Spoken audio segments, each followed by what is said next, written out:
Hello Trekkies, and welcome back with another video of TREKKERPRISE. Well, I know I didn't really explain that myself well, that I'm still going to do one more video aside from the channel update video, and that's just a couple of quick reaction to what happened recently in the world of Star Trek. Just a few things I wanted to share and react on that I haven't really had the chance to do that so back in the days. First things, and let's get the sad things out of the way, even though it's really terrible to talk about these things, in the sense that loss is never a good thing, and recently we lost quite a few members of our Star Trek family, starting with Aaron Eisenberg, among many others, a couple of months ago. He was a fantastic person. As I mentioned on the day or the day after when he passed away, and we got the news on my blog, that I had the chance to actually meet him in a convention. He was super down to earth, and I cannot really thank him enough for being such an amazing person, not just for me, for every fan, because the amount of love that went around social media after and even still today towards him is just absolutely fantastic. He touched so many lives, and I think we are really lucky that we got to know him. Of course, we're really lucky to get to know René Auberjonois, who recently passed away as well from the DS9 crew. That was a real shocker as well. Somehow, you know, when people who you know for quite a long time, you expect that they're gonna stick around for forever. In a sense, they will stick around forever, because when we watch an episode, we always remember them, and as long as we remember them, they not really die, they're not really dead. And same goes for people who work behind the scene, and I'm talking DC Fontana as well. So all of these people who we lost this year, just really heartbreaking, and it really feels, you know, even though we've seen them on the screen and we had little or less interaction with them on social media or on conventions, but they are part of our family, like a second family, if you may.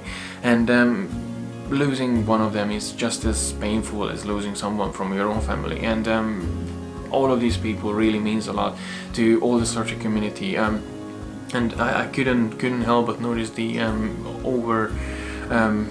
overwhelming joy that comes from people over social media towards these people, and it's just amazing. I'm super blessed that we got to know these people, and obviously we know that they're not gonna be around forever, but as I mentioned, and as Dr. McCoy mentioned in Star Trek II: The Wrath of Khan, as long as we remember them, they never really died. So going on to the positive side of things, I'm really happy to hear that Star Trek Picard is renewed for a second season. I didn't really do too much you know, coverage on season 1 and the trailers that they came out, but I love them both, and if you read my opinions on the trailers and on Star Trek Picard on the blog, then you probably know that I'm really looking forward to Star Trek Picard. I think it's fantastic that we're gonna get the series actually, well, the character back in action, and having that said, renewing the series for second season prior it's actually premieres, it tells a lot. Studios don't really do that these days, like renewing a series already for ahead of its release for a second season, and we didn't even see them, but I think everyone is really looking forward to have that, and just judging by the trailer, having all these little details in the show already based on the trailers, I think it's a really promising news, and it's really promising, uplifting news really toward the franchise. So to have Picard season 1, season 2, and of course Discovery season 3, I'm really looking forward to see more and hear more about the Orville development for season 3, and of course Lower Decks is coming out, that I'm really excited about too.